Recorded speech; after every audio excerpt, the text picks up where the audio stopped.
Hello everyone. चलिए हम लोग आज सेंटअप एग्जामिनेशन का जहाँ तक हम लोग पिछले बार डिस्कस कर चुके थे उससे आगे हम लोग आज डिस्कस करने वाले हैं। तो आप लोग को क्या करना है, प्री बोर्ड पेपर या सेंटअप एग्जामिनेशन का जो क्वेश्चन है फिजिक्स का वो साथ में लेके बैठिए और आगे का हम लोग देखने वाले। अच्छा, जो स्टार्टिंग से ना देखे हैं वो जाके इसी चैनल पे आप स्टार्टिंग से वीडियो देख सकते हैं। 1 नंबर क्वेश्चन इसमें हम लोग डिस्कस कर चुके हैं। अब देखिए हम लोग कहाँ तक डिस्कस किए थे, शायद 30 तक डिस्कस किए थे शायद, है ना। 28, 29 ये सब डिस्कस हम लोग कर चुके हैं। 30 भी डिस्कस कर चुके थे। अब हम लोग आ जाएंगे क्वेश्चन नंबर बताइए 31 में। 31 में क्या बोल रहा है, 2 point charges 10 microcoulomb and -10 microcoulomb are placed at a distance of इतना centimetre in air, what will be electric potential energy of that system, है ना। देखिए इलेक्ट्रिक पोटेंशियल एनर्जी पूछ रहा है, आप बताइए हमको। मैं एक कलर ले लेता हूँ, कौन सा कलर लूँ, रेड ही ले लेता हूँ। चलिए ये इलेक्ट्रिक पोटेंशियल एनर्जी मतलब यानी यू, इसको किससे इंडिकेट करते हैं, यू से। ये यू जो होता है आपको क्या होता है बताइए, के Q1 Q2 अपॉन आर। के क्या है, इलेक्ट्रोस्टैटिक कांस्टेंट है ना, जिसका वैल्यू हम लोग को पहले से पता है 1/4 पाई एप्सिलॉन नॉट या फिर 9 × 10⁹ है ना। के का वैल्यू कितना होता है बताइए, 1/4 पाई एप्सिलॉन नॉट, है ना। या इसी को हम लोग 9 × 10⁹ ये इसका वैल्यू होता है। और Q1 हमको दिया हुआ क्वेश्चन में, Q2 दिया हुआ क्वेश्चन में, और हमको R भी दिया हुआ क्वेश्चन में। लेकिन आपको पहले क्या चेंज करना है बताइए। सबसे पहले चीज ये माइक्रोकूलम में दिया हुआ, किसमें दिया हुआ है, माइक्रोकूलम में। जैसे Q1 का जो वैल्यू है इधर साइड में मैं लिखता हूँ, Q1 का वैल्यू कितना है, 10 माइक्रोकूलम, 10 माइक्रोकूलम। अच्छा माइक्रो मतलब क्या होता है, 10⁶ है ना। अच्छा +10 माइक्रोकूलम है तो +10 × 10⁻⁻6 कूलम हो गया। ये आपको ये लेना है, स्टैंडर्ड वाला लेना है, कूलम लेना है। उसी तरह Q2 कितना है, -10 माइक्रोकूलम। -10 माइक्रोकूलम को क्या लिखा है, -10 × 10⁻⁻6 कूलम। और डिस्टेंस कितना दिया हुआ बताइए, 40 सेंटीमीटर। तो 40 सेंटीमीटर को हम किस में चेंज करेंगे, पहले मीटर में चेंज करेंगे। तो सेंटीमीटर को मीटर में चेंज करने के लिए 100 से डिवाइड देते हैं तो कितना हो जाएगा, 0.40 मीटर। क्लियर है, आप पुट कर दीजिए वैल्यू, आंसर आ जाएगा आपका। चलिए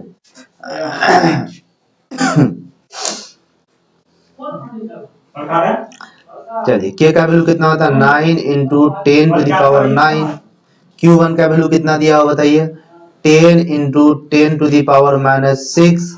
Q2 का वैल्यू कितना दिया हुआ बताइए, Q2 का वैल्यू दिया हुआ है -10 × 10⁻⁻6। ये हो गया R का वैल्यू कितना दिया हुआ है, 0.04। ये पॉइंट को हटा दें तो कितना हो जाएगा, अपॉन 100।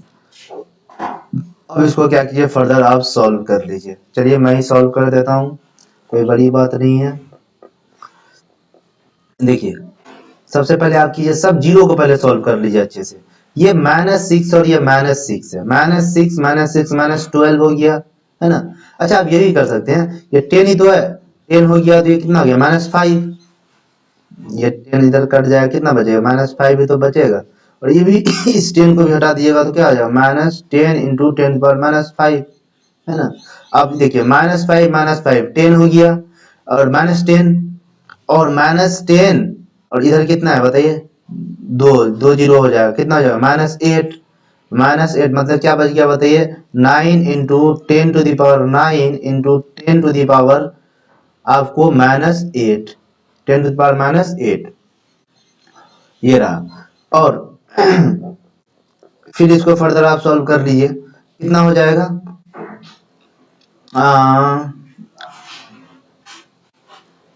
ये हो जाएगा आपको 9 × 10⁻, कितना 1, 10⁻1 अपॉन कितना 40/40। क्या ये जीरो खत्म हो गया, तो क्या बच गया 9/4। अच्छा साइन माइनस रहेगा क्योंकि यहाँ पे माइनस वाला साइन है ना। ये कितना हो जाएगा 4 दूनी 8, बच क्या गया 1, मतलब 4 दूनी 8, 4 पंजे 20, तो -2.25 जूल ये आंसर आ जाएगा, -2.25। अब अपने तरह से भी सॉल्व कर सकते हैं, कोई दिक्कत नहीं है। मेनली आपको ये पता होना चाहिए पोटेंशियल एनर्जी जो होता है वो होता है KQ1Q2/R, है ना। चलिए हम लोग अगले क्वेश्चन की तरफ मूव करते हैं, क्वेश्चन नंबर 32, है ना। ये रहा क्वेश्चन नंबर 32। 32 में क्वेश्चन पूछ रहा है हमसे the electric potential in equatorial position of an electric dipole is. देखिए इक्विटोरियल पोजीशन में पूछेगा इलेक्ट्रिक पोटेंशियल तो क्या बोलेंगे जीरो, क्या हो जाएगा जीरो। इलेक्ट्रिक पोटेंशियल जब बात करें किसी भी डायपोल का इक्विटोरियल पोजीशन पे तब हो जाएगा कितना zero. Next question number 33। When two bulb of power 60 watt and 40 watt are connected in series, then power of their combination will be। देखिए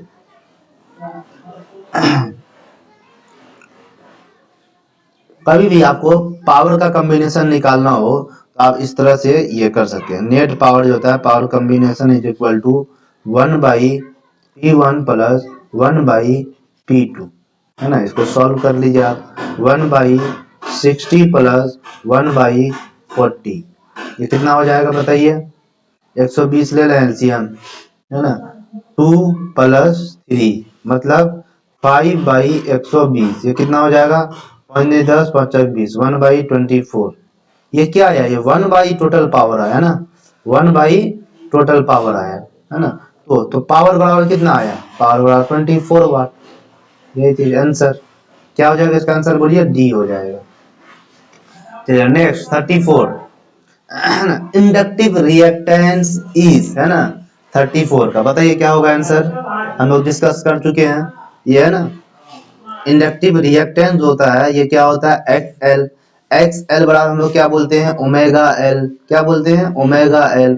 और ओमेगा बराबर क्या होता है, ओमेगा बराबर होता है 2πf, तो ओमेगा की जगह f रख दीजिए आप, क्या हो जाएगा 2πfL। 2πfL देख लीजिए कौन सा ऑप्शन है, एक ही ऑप्शन है वैसा ए, ये हो जाएगा। अच्छा XL को हम लोग क्या बोलते हैं बताइए, इंडक्टिव रिएक्टेंस, क्या बोलते हैं इंडक्टिव रिएक्टेंस। इंडक्टिव रिएक्टेंस याद रखिएगा, है ना। और इसका यूनिट क्या होता है, इसका भी यूनिट ओम होता है। चाहे इंडक्टिव रिएक्टेंस हो या इंडक्टिव कैपेसिटेंस हो या रेजिस्टेंस हो, सबका यूनिट क्या होगा ओम होगा, क्योंकि सब एक रेजिस्टेंस के जैसा ही होता है। लेकिन हम लोग जब प्योर इंडक्टिव सर्किट लेते हैं वहाँ XL की बात करते हैं, प्योर कैपेसिटिव सर्किट लेते हैं वहाँ XC की बात करते हैं, प्योर रेजिस्टिव सर्किट लेते हैं तो वहाँ हम रेजिस्टेंस की बात करते हैं। सर्किट थ्योरी में इसको अच्छे से समझाए भी थे हम। नेक्स्ट क्वेश्चन में आ जाइए, क्वेश्चन नंबर 35। देखिए क्वेश्चन नंबर 35 क्या बोल रहा है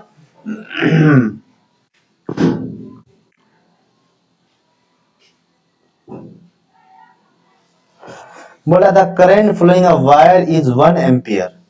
क्या हमको दिया है 1 एम्पियर, बताइए करंट दिया मतलब किसका वैल्यू दिया है आई हमको दिया 1 एम्पियर, ठीक है।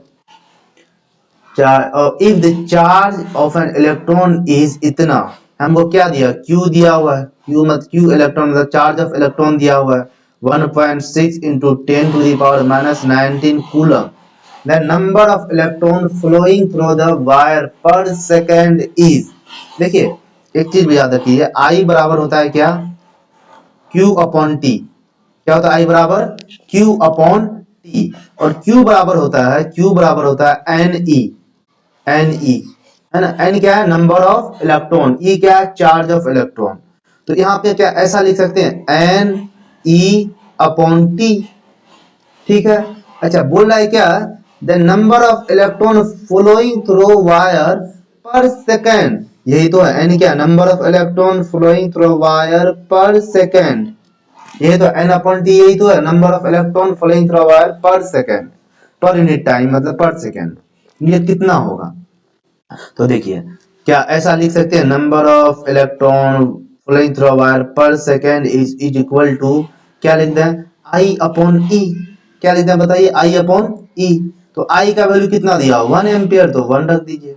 ई का वैल्यू कितना दिया हो बोलिए 1.6 into 10 to the power minus 19, ये चीज हमको दिया हुआ है।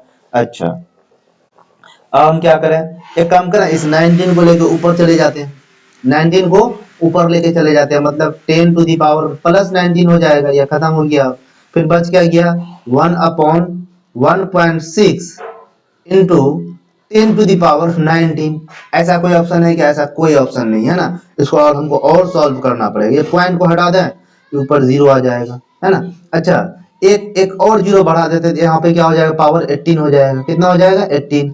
अब इसको सॉल्व कीजिए, है ना, 16 छक्के 96, है ना, 16 छक्के 96, फिर डिसमल देंगे, फिर 16 दुना 32, 16 पंचे 80, 6.25 इंटू 10 टू पावर 18।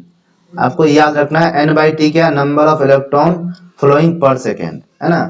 क्यू बराबर क्या होता है एन ई, क्यू बराबर एन ई, और आपको होता है आई बराबर current is equal to charge flowing per second. चलिए इसको ध्यान में रखिएगा, क्यू के जगह एन ई रख दीजिए। एन बाई टी का ही मतलब क्या हो गया, इलेक्ट्रॉन फ्लोइंग पर सेकंड। तो आंसर क्या हो जाएगा बताइए, इसका आंसर हो जाएगा बी। चलिए 35, अब देखिए 36 नंबर, 36 नंबर में क्या पूछ रहा है हमसे, torque experience by a current loop in a magnetic moment M place in a magnetic field B. देखिए टॉर्क बराबर जो होता है ना एम क्रॉस बी होता है, क्या होता है एम क्रॉस बी। ये याद है बी क्रॉस एम नहीं, क्योंकि फिर चेंज हो जाएगा, डायरेक्शन वगैरह चेंज हो जाएगा, है ना, माइनस में आने लगेगा। तो हमको क्या टॉर्क बराबर क्या रखना है एम क्रॉस बी। एम क्या है मैग्नेटिक मोमेंट, बी क्या है मैग्नेटिक फील्ड, टॉर्क क्या है टाउ, इसको क्या पढ़ते हैं हम लोग टाउ पढ़ते हैं, क्या पढ़ते हैं टाउ, है ना, टाउ नहीं टाउ, टाउ बराबर एम क्रॉस बी। चलिए नेक्स्ट आ जाइए क्वेश्चन नंबर 37। क्वेश्चन नंबर 37 में क्या बोलिए,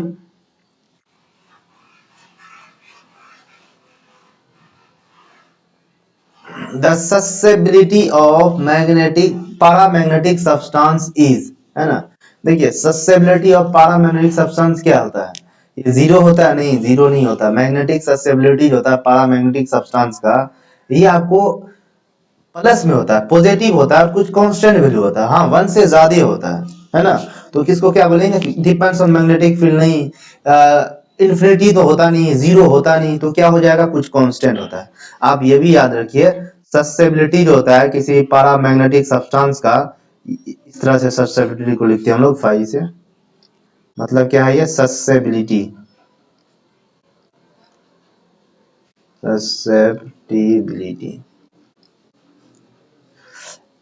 पारामैग्नेटिक सब्सटेंस का जो होता है ये आपको पॉजिटिव होता है, क्या होता है पॉजिटिव होता है, और 1 से बड़ा होता है, ठीक है। वही डायमैग्नेटिक सब्सटेंस का बात करें तो निगेटिव होता है। डायमैग्नेटिक सब्सटेंस का क्या होता है बोलिए, डायमैग्नेटिक सब्सटेंस की बात करिए निगेटिव होगा, नेगेटिव या इसको हम लोग बोल सकते हैं लेस देन 1 है, तो ये भी कांस्टेंट है ना। और हम बात करें किसका, उसके बाद क्या आता है पारामैग्नेटिक, पारामैग्नेटिक का जो होता है ये आपको पॉजिटिव होता है और स्मॉल होता है, मतलब 1 से बड़ा होता है, सॉरी बहुत लार्जर नहीं, वो फेरोमैग्नेटिक का होता है ना, ग्रेटर देन 1 होता है, बस पॉजिटिव है मतलब ग्रेटर देन 1 ही होगा। और जब हम बात करेंगे फेरोमैग्नेटिक का, है ना, फेरोमैग्नेटिक का इसका भी पॉजिटिव होगा लेकिन इसका काफी बड़ा होगा 1 से। चलिए समझ में आया, तो क्या हो जाएगा इसका आंसर ए हो जाएगा, क्योंकि इस तरह का कोई ऑप्शन नहीं दिया, तो मतलब कांस्टेंट वैल्यू होता है, इनफाइनाइट होता नहीं, जीरो होता नहीं, मैग्नेटिक फील्ड पर डिपेंड करता नहीं, क्या हो जाएगा कांस्टेंट। अब आ जाओ क्वेश्चन नंबर 38।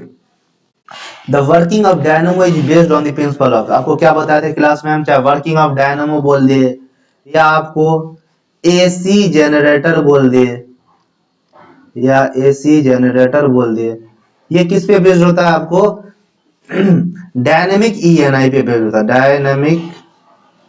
डायनेमिक ईएमआई पे बेस्ड होता है। ईएमआई मतलब क्या, इलेक्ट्रोमैग्नेटिक इंडक्शन, इलेक्ट्रोमैग्नेटिक इंडक्शन। अब ऑप्शन देख लीजिए कौन सा ऑप्शन में है, heating effect, heating effect of current नहीं, इलेक्ट्रोमैग्नेटिक इंडक्शन, ऑप्शन बी हो जाएगा। इंड्यूस मैग्नेट नहीं, इंड्यूस इलेक्ट्रिसिटी नहीं, ठीक है, क्या आंसर हो जाएगा बताइए 38 का बी। याद रखिएगा, क्वेश्चन पूछा जाता है। अब आ जाए क्वेश्चन नंबर 48 पे, 39 है ना, ये क्या था 38 था, ये 39।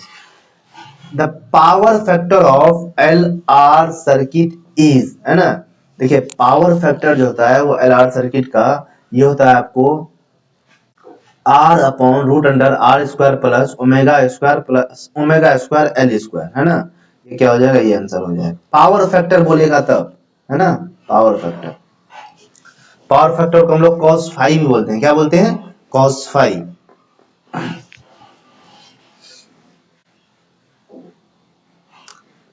39, उसके बाद क्या आ जाएगा 40 नंबर। 40 नंबर क्या, in an alternating current circuit the phase difference between a current I and a voltage V is phi, then wattless component of current will be, क्या बताया था आपको, एक होता है वाट फुल कंपोनेंट ऑफ करंट, वो होता है आपको I cos फाई, है ना, और वाटलेस पूछेगा तो I sin फाई, है ना, क्या हो जाएगा आंसर सी हो जाएगा। ये I cos फाई क्या हो जाएगा बताइए, जब हमको वाट फुल करंट पूछेगा, वाट फुल करंट पूछेगा तो I cos फाई बोलेंगे, और आपको वाटलेस करंट पूछेगा तो I sin फाई बोलेंगे। वाटलेस करंट क्या हो जाएगा आंसर सी। 41 नंबर पे आ जाइए।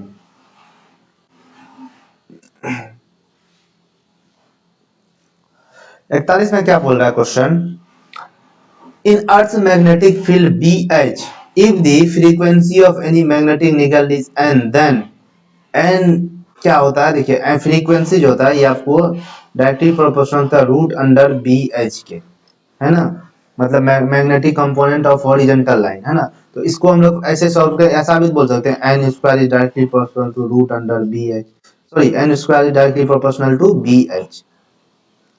क्या आंसर हो जाएगा बताइए, बी। 42 है ना, 42 में क्या है, 42 में बोला था value of angle of dip at earth magnetic pole is, angle of dip जो होता है अर्थ मैग्नेटिक पोल पे ये होता है, आप पोल की बोल रहा है ना, इक्वेटर नहीं, पोल पे क्या हो जाएगा आपको सी।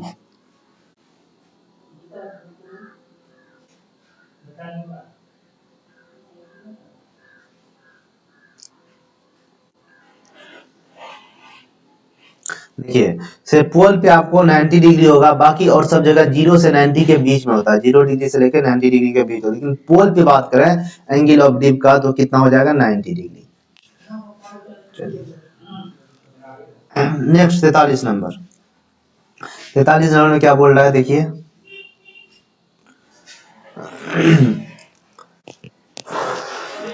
अ convex lens of refractive index, यानी क्या है, एन है म्यू, यानी कि refractive index of 1.5 is immerse in water of refractive index 1.33, 1.33 it will behave as, ये कॉन्वेक्स लेंस किसके तरह बिहेव करेगा, देखिए आपको ध्यान में रखना है, अगर कौन लेंस का रिफ्रैक्टिव इंडेक्स, लेंस का रिफ्रैक्टिव इंडेक्स वाटर से ज्यादा है ना, या जिस मीडियम में आप डिप कर रहे हैं उससे ज्यादा है, तो वो कैसा बिहेव करेगा, कन्वर्जिंग लेंस की तरह बिहेव करेगा, किसके तरह बिहेव करेगा, कन्वर्जिंग लेंस की तरह।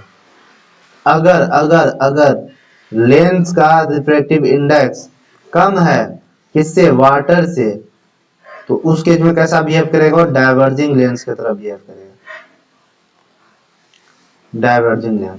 और आपको कॉन्वेक्स लेंस जो होता है ये कन्वर्जिंग लेंस होता है, क्या होता है बताइए, कॉन्वेक्स लेंस ये जो होता है आपको कन्वर्जिंग लेंस होता है,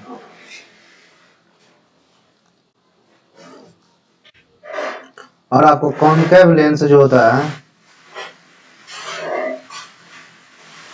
ये होता है आपका डाइवर्जिंग लेंस।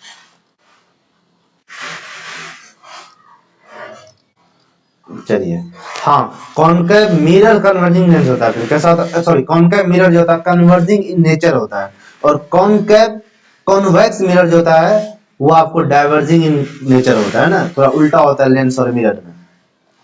तो आपको क्या देखना है, कैसे ये जो लेंस का जो है रिफ्रैक्टिव इंडेक्स क्या ज्यादा है या कम है, ज्यादा है तो कन्वर्जिंग की तरफ बिहेव करेगा, मतलब क्या हो जाएगा, ए हो जाएगा। चलिए 44 नंबर देखिए, which one of the following has maximum refractive index, है ना, अच्छा ग्लास का रिफ्रैक्टिव इंडेक्स कितना होता है बताइए, ग्लास का रिफ्रैक्टिव इंडेक्स होता है आपको क्या 3/2, ये उसका था 4/3, है ना। वाटर का भी कुछ आयरन का भी कुछ आसपास होता है, लेकिन सबसे ज्यादा रिफ्रैक्टिव इंडेक्स जो होता है ये डायमंड का होता है। कितना होता है 2.4। कितना होता है 2.4, इसको याद रखिएगा, है ना। डायमंड का रिफ्रैक्टिव इंडेक्स क्या होता है 2.4, जो कि मैक्सिमम होता है।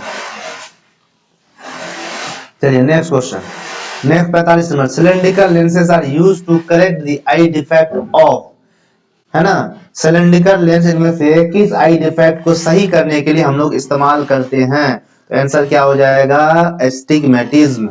मायोपिया के लिए हम लोग कॉनकेव लेंस यूज करते हैं, हाइपरमेट्रोपिया के लिए हम लोग कॉन्वेक्स लेंस यूज करते हैं, एस्टिग्मेटिज्म के लिए हम लोग कौन सा लेंस यूज करते हैं सिलेंड्रिकल लेंस यूज करते हैं, प्रेसबायोपिया के लिए हम लोग कॉन्वेक्स लेंस वगैरह यूज करते हैं ना। Next question number 46, the colour of visual light is due to, देखिए कलर जो होता है ना ये आपको किसकी वजह से होता है बताइए। क्वेश्चन नंबर कितना है ये 46, है ना। The colour of visual light is due to its क्या वेवलेंथ, वेवलेंथ है ना। कितना वेवलेंथ होता है इसका बताइए 400 से 700 नैनोमीटर।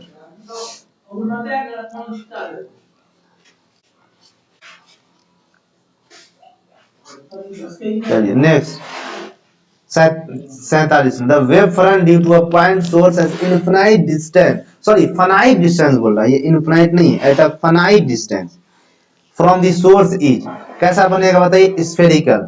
जब आपको फाइनाइट डिस्टेंस की बात करें, फाइनाइट डिस्टेंस पे हो कोई भी क्या पॉइंट सोर्स, इंपॉर्टेंट बात क्या पॉइंट सोर्स, पॉइंट सोर्स, तो कैसा बनता है वेव फ्रंट स्फेरिकल। और जब कोई लाइन सोर्स हो तो कैसा वेव फ्रंट बनता है बताइए सिलेंड्रिकल। क्या कैसा बनता है सिलेंड्रिकल। और जब जब आपका सोर्स कहाँ हो इन्फिनाइट पे हो, इन्फिनिटी पे हो, कैसा वेव फ्रंट बनता है प्लेनर। ये तीनों ही याद रखिएगा, इंपॉर्टेंट है, हम बताए भी हैं अच्छे से क्लास में। 48, सोलर स्पेक्ट्रम ही, देखिए सोलर स्पेक्ट्रम जो होता है कंटिन्यूअस स्पेक्ट्रम होता है। क्या होता है कंटिन्यूअस स्पेक्ट्रम होता है। वहीं जब मेरा हाइड्रोजन स्पेक्ट्रम की बात करें तो वो डिसकंटिन्यूअस स्पेक्ट्रम होता है। क्लियर है, चलिए याद रखिएगा इसको। नेक्स्ट हम लोग आप 49 में चलते हैं, the time during which the radio active substance become half of its initial amount is called half life. Simple, वो समय जिसमें कोई भी रेडियो एक्टिव न्यूक्लाइड होता है आधा डीके कर जाए तो उसको क्या बोलेंगे हम लोग, उस टाइम इंटरवल को बोलते हैं, टाइम पीरियड को बोलते हैं हम लोग half life of that radio active substance. Next question number 50, देखिए क्या बोल रहा है, with increase of temperature specific resistance of semiconductor is, क्या बताया है स्पेसिफिक रेजिस्टेंस सेमीकंडक्टर का क्या होता है डिक्रीज करता है ना टेम्परेचर को बढ़ाने पे। इसीलिए तो आपको याद होना चाहिए कि रूम टेम्परेचर पे जो होता है सेमीकंडक्टर जो होता है रूम टेम्परेचर पे ये बिल्कुल इंसुलेटर की तरह काम करता है। रूम टेम्परेचर यानी 0 केल्विन पे आपको, सॉरी रूम टेम्परेचर नहीं, सेमीकंडक्टर जो होता है 0 केल्विन पे, कब सेमीकंडक्टर 0 केल्विन पे ये आपको इंसुलेटर की तरह काम करता है। किसके तरह इंसुलेटर की तरह। जैसे जैसे इसका टेम्परेचर हम लोग इंक्रीज करते हैं इसका कंडक्टिविटी भी क्या होता है इंक्रीज करते जाता है। जब कंडक्टिविटी इंक्रीज करेगा तो रेजिस्टेंस क्या होगा डिक्रीज करेगा, तो वही चीज है। सिग्मा इंक्रीज करता है स्पेसिफिक रेजिस्टेंस डिक्रीज करता है, यही पूछा है हमसे टेम्परेचर बढ़ाने पे। 51 देख लीजिए, है ना। 51 में क्या बोल रहा है आपको, TV the height of TV transmission power of a certain place on earth is इतना, क्या दिया हमको हाइट दिया हुआ है टावर का एच टी दिया हुआ, कितना दिया हुआ हमको बताइए 245 मीटर, ठीक है। The maximum distance up to which the transmission can be receive, देखिए मैक्सिमम डिस्टेंस कितना होगा जिसमें ट्रांसमिशन को हम लोग रिसीव कर सकते हैं। तो ये जिसका जो फॉर्मूला होता है मैक्सिमम डिस्टेंस, एक सेकेंड क्या हो रहा है,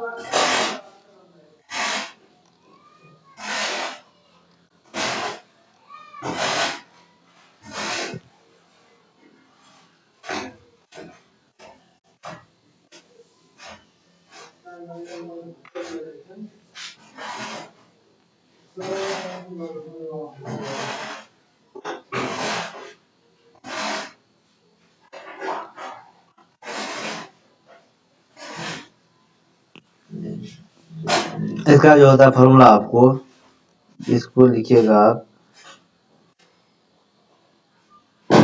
2RHT। क्या होता है 2RHT? ये R क्या है? Radius of earth, radius of earth. ये कितना होता है? 6400 किलोमीटर। कितना होता है? 6400 किलोमीटर। इसको आप सॉल्व कीजिएगा, है ना, किलोमीटर को मीटर में चेंज कर दीजिएगा, ये HT दीजिएगा, तो आंसर क्या आ जाएगा बताइए? 56 किलोमीटर। आंसर क्या आ जाएगा? 56 किलोमीटर, है ना। आप सबको क्या किए, पहले इसको सबको मीटर में रखिएगा, इसको मीटर में चेंज कीजिएगा, फिर जितना आएगा उसको 1000 से डिवाइड कर दिएगा, किलोमीटर में आ जाएगा। या इसको आप पहले ही किलोमीटर में चेंज कर दीजिए, इससे भी आप सॉल्व कर सकते हैं।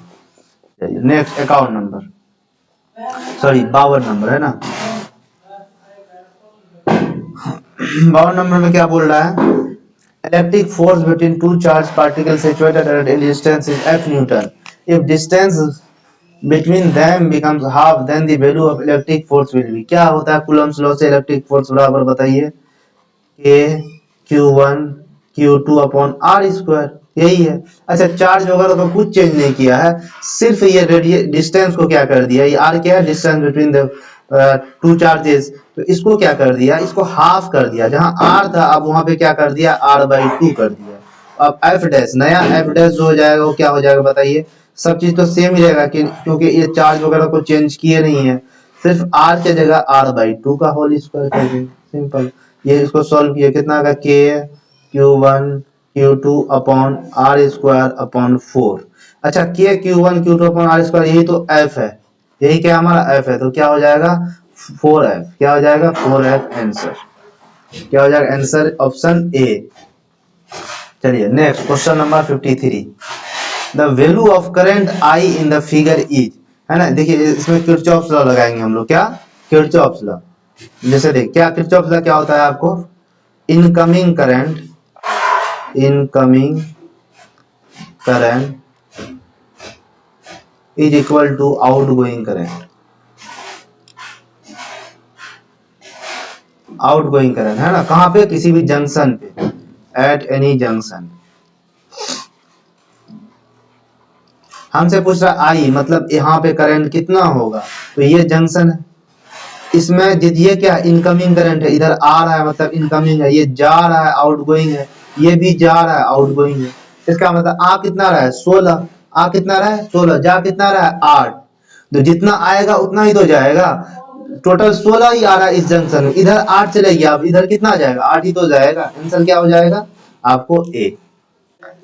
54 नंबर, 54 नंबर में क्या है बताइए? क्वेश्चन पढ़िए। टू बल्ब्स ऑफ इतना वाट इतना वोल्ट एंड इतना वाट इतना volt are given, which has the higher resistance. इनमें से कौन से बल्ब के पास ज्यादा रेजिस्टेंस होगा?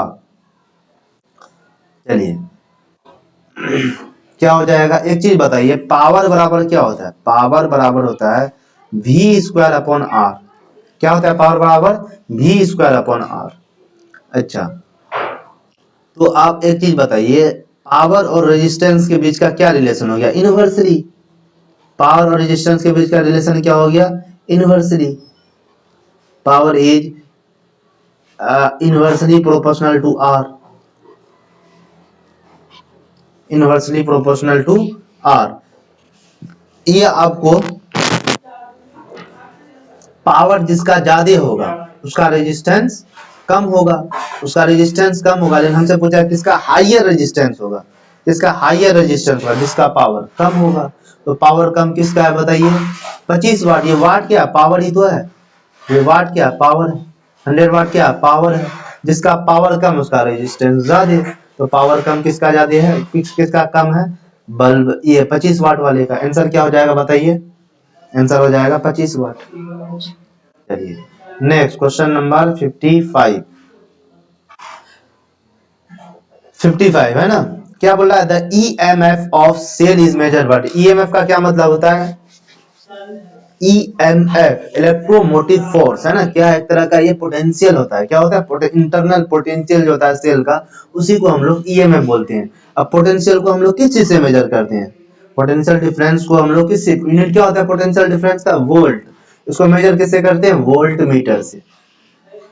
क्लियर है? चलिए नेक्स्ट आ जाइए, क्वेश्चन नंबर 56 है ना, 56 है ना। The dielectric constant of metal is, ये अच्छे से हम प्रूफ करके क्लास में बताए भी थे। किसी भी मेटल का डाइलेक्ट्रिक कांस्टेंट कितना होता है? इनफाइनाइट। इसको तो आप याद रखिए, है ना, पूछा जाता है। प्रूफ अगर देखना हो तो मैं अच्छे से इसमें पढ़ाया भी हूँ क्लास में, या किसी को और समझना होगा तो बोलिएगा, मैं वीडियो बना दूंगा। क्यों मेटल का जो होता है डाइलेक्ट्रिक कांस्टेंट इनफाइनाइट होता है। Next 57, which instrument which convert mechanical energy to electrical energy, क्या करता है? मैकेनिकल एनर्जी को किसमें चेंज करता है? इलेक्ट्रिकल एनर्जी में। तो इसको हम लोग क्या बोलते हैं? इसको हम लोग बोलते हैं एसी जनरेटर या डायनेमो। ये क्या बोलते हैं? एसी जनरेटर या डायनेमो। ये किस पे बेस्ड होता है? इलेक्ट्रोमैग्नेटिक इंडक्शन के प्रिंसिपल पे बेस्ड होता है। इंपॉर्टेंट है, याद रखना है ना, दोनों बात याद रखना है।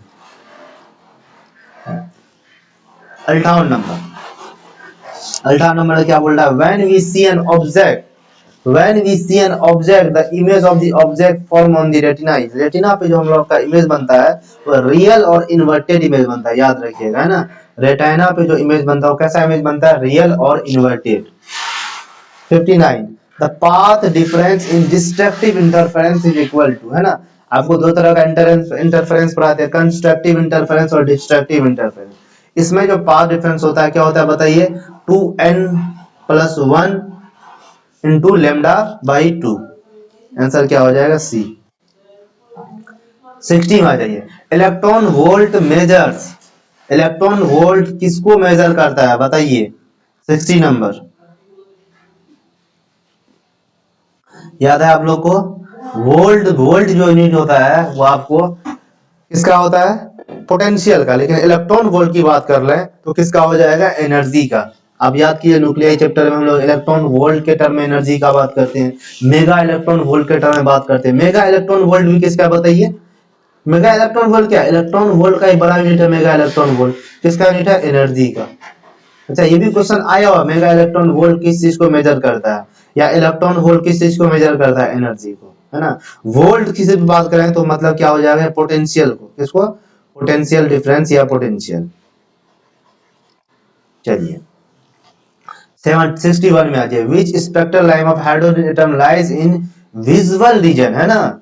Visual region, in visual region में से कौन सा आपको हाइड्रोजन स्पेक्ट्रम लाई करता है? तो क्या हो जाएगा? बाल्मर सीरीज, है ना। बाल्मर सीरीज जो होता है ये कौन से रीजन में लाई करता है? विजुअल रीजन में, है ना। लाइमन किस में लाई करता है बताइए? इंफ्रारेड रीजन में। बाल्मर किस में करता है? विजुअल में। बाकी सब अल्ट्रावायलेट रीजन में। चलिए 62, which of the following has maximum penetrating power? Gamma rays. क्या हो जाएगा बताइए? गामा रेज के पास होता है क्या होता है? मैक्सिमम पेनिट्रेटिंग पावर होता है। चलिए नेक्स्ट क्वेश्चन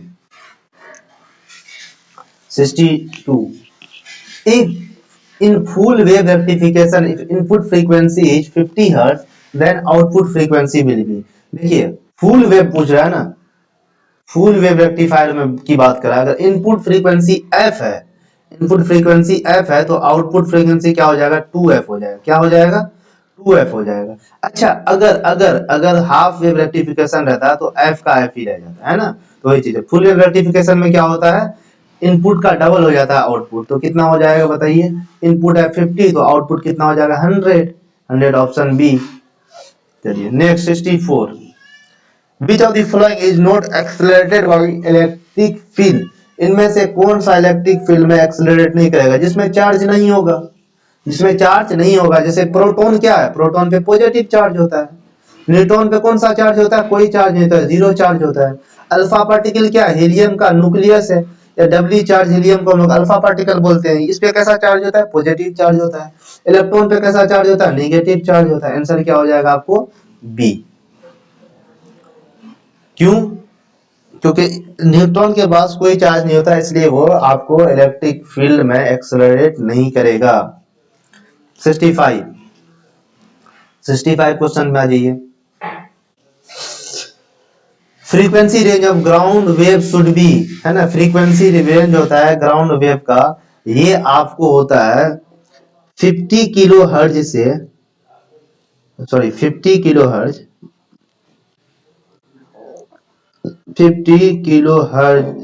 से लगभग 250 kHz, ये होता है आपको ग्राउंड वेव का फ्रीक्वेंसी का रेंज। तो ऑप्शन देख लीजिए, मोर देन 100 मेगाहर्ज, मेगाहर्ज बोल दिया ना, ये तो बहुत ज्यादा हो गया। नहीं, लेस देन 0 मेगाहर्ज, ये भी गलत है। ऑप्शन ए भी गलत है, ऑप्शन बी भी गलत है। सी में देख लीजिए 10⁻15 मेगाहर्ज, समझ रहे हैं, मेगा का मतलब 10⁻6, बहुत ज्यादा हो जाएगा किलो से, ये भी नहीं हो जाएगा। Less than 1500 megahertz, kilo hertz, सही बात है। क्या 250 किलो हर्ज तक ही होता है, तो लेस देन हुआ ना 1500 किलो हर्ज, तो ये होता है। आप ये रेंज याद रखिए। इस तरह के क्वेश्चन जनरली बोर्ड में नहीं पूछे जाते, ठीक है, पूछ लिया तो। वैसे भी आपको 70 क्वेश्चन दिया है, उनमें से 35 ही बनाना है। जिस क्वेश्चन में आप श्योर नहीं रहेगा, जो चीज याद नहीं रहेगा, उसको नहीं बनाइएगा। तब 35 तो बनाना है 70 में, तो टेंशन नहीं लेना है। On increasing the length of the tube of compound microscope, the magnifying power is, है ना, क्या होगा, देखिए क्या बोल रहा है, compound microscope length of the tube length बढ़ाने से कंपाउंड माइक्रोस्कोप का मैग्नीफाइंग पावर या पावर जो होता है, मैग्निफिकेशन जो होती है, क्या होता है, डिक्रीज करता है। नेक्स्ट क्वेश्चन नंबर आ जाइए आप कितना, 67। The relation between geometrical length and magnetic length of magnet is, याद रखिएगा, मैग्नेटिक लेंथ जो होता है, ये चीज याद रखना है आपको, है ना। मैग्नेटिक लेंथ जो होता है, ये आपको मैग्नेट का, ये 5/6 टाइम होता है क्या, जियोमेट्रिक लेंथ का। 5/6 टाइम क्या होता है, जियोमेट्रिक लेंथ। ये भी क्या करते हैं, 5 टाइम्स ऑफ आपको magnetic length is equal to, sorry 6 times of magnetic length is equal to 5 times of geometric length, 5 times of geometric length. ये भी याद रख सकते हैं, ऊपर वाला भी याद रख सकते हैं, लेकिन याद रखिएगा ये क्वेश्चन पूछा जाता है। क्या हो जाएगा आंसर, ए हो जाएगा। 68 में आ जाइए। The unit of radio activity is, इनमें से कौन सा रेडियो एक्टिविटी का यूनिट है ना। देखिए रेडियो एक्टिविटी का क्या क्या यूनिट होता है, याद रखिएगा। पहला ऐसा यूनिट जो होता है, उसको बोलते हैं बैक्वेरेल, क्या बोलते हैं, बैक्वेरेल, है ना। और इसका यूनिट होता है क्यूरी, इसका यूनिट होता है रदरफोर्ड। ये सब यूनिट है आपको रेडियो एक्टिविटी का। ये जो है आपको ऐसा यूनिट है। मेगा इलेक्ट्रॉन वोल्ट नहीं, मेगा इलेक्ट्रॉन वोल्ट तो एनर्जी का यूनिट होता है। क्या एमयू ना, एमयू तो हम लोग इसको मास का यूनिट होता है, किसका, एटॉमिक मास वगैरह हम लोग मेजर करते हैं, एटॉमिक मास वगैरह को। क्यूरी, हाँ क्यूरी रेडियो एक्टिविटी का यूनिट है। जूल नहीं, जूल भी तो एनर्जी का यूनिट है। तो आंसर क्या हो जाएगा, सी। ये भी याद रखिएगा, बैक्वेरेल भी पूछा हुआ क्वेश्चन है, क्यूरी भी पूछ गया प्री बोर्ड में, हो सकता है रदरफोर्ड दे दे अगले बार ऑप्शन में, इसलिए तीनों ही ध्यान रखिएगा। 69 क्या बताइए, एट्यूनेशन इज मेजर्ड इन, देखिए एट्यूनेशन जो होता है, ये हम किस में मेजर करते हैं, डेसीबेल में। किसमें मेजर करते हैं, डेसीबेल में, याद रखिएगा। अच्छा डेसीबेल बोलते हैं, या वोल्टेज वगैरह में भी कभी कभी मेजर करते हैं, डेसीबेल या वोल्टेज। अब ऑप्शन में वोल्टेज है नहीं, सिर्फ दोनों में से कोई एक ही ऑप्शन देगा, या अगर दोनों देगा तो ऑप्शन में देगा बोथ ऑफ दीज, है ना। तो ये चीज है। क्वेश्चन नंबर 70 में आ जाइए। At 0 kelvin the semiconductor behave like, पहले ही बता चुके हैं, 0 केल्विन पे सेमीकंडक्टर किसके तरह बिहेव करता है, इंसुलेटर के तरह। किसके तरह बिहेव करता है, इंसुलेटर के तरह। इंसुलेटर मतलब बैड कंडक्टर, इंसुलेटर मतलब बैड कंडक्टर, जो कि मतलब बहुत खराब कंडक्टर होता है, कंडक्ट नहीं करता है सही से, तो उसी बोलते हैं हम लोग क्या, इंसुलेटर। तो आंसर क्या हो जाएगा, सी, है ना। याद रखिएगा इंसुलेटर ऑप्शन में देना चाहिए इंसुलेटर, लेकिन कंडक्टर के टर्म में दिया इसलिए तो बैड कंडक्टर बोल सकते हैं इंसुलेटर को। 70 का क्या हो जाएगा, सी हो जाएगा, क्योंकि हम लोग बैड कंडक्टर को इंसुलेटर भी बोलते हैं। चलिए अब आ गया सब्जेक्टिव क्वेश्चन, है ना। अब बहुत, अगर सब्जेक्टिव बनाए तो बहुत लंबा वीडियो बन जाएगा, है ना। तो हम एक काम करेंगे, इसका सब्जेक्टिव हम अच्छे से अगला वीडियो बना देंगे, है ना, नेक्स्ट वीडियो में। तो आप लोग को करना क्या है, इसको अच्छे से ऑब्जेक्टिव को अच्छे से रिवाइज करना है, देखना है ना। और जो जो बोले याद रखना है, उसको अच्छे से बार बार देखना है। और सारे ऑब्जेक्टिव, प्री बोर्ड का क्वेश्चन बहुत इंपॉर्टेंट है, आप बात मानिए, है ना। इसी तरह के क्वेश्चन आएंगे आपके बोर्ड में भी, तो इसलिए इसको बनाइए। ऑथेंटिक क्वेश्चन है ये बिहार बोर्ड के लिए, है ना। क्योंकि जो इंसान बिहार बोर्ड का क्वेश्चन बनाता है, वही प्री बोर्ड का ही क्वेश्चन बना के देते हैं। तो इसलिए आपको इसको अच्छे से तवज्जो देना है, इसमें अच्छे से ध्यान देके आपको इसको समझना है। और जहाँ पे डाउट हो आप हमको कमेंट में पूछ सकते हैं, पर इतना नंबर क्वेश्चन नहीं समझ में आया तो मैं कोशिश करूंगा उसको फिर से समझा देने का। चलिए, तो इसी के साथ हमारा 70 ऑब्जेक्टिव क्वेश्चन हम लोग डिस्कस कर चुके हैं। ऑल द वेरी बेस्ट, अच्छे से पढ़ाई करें।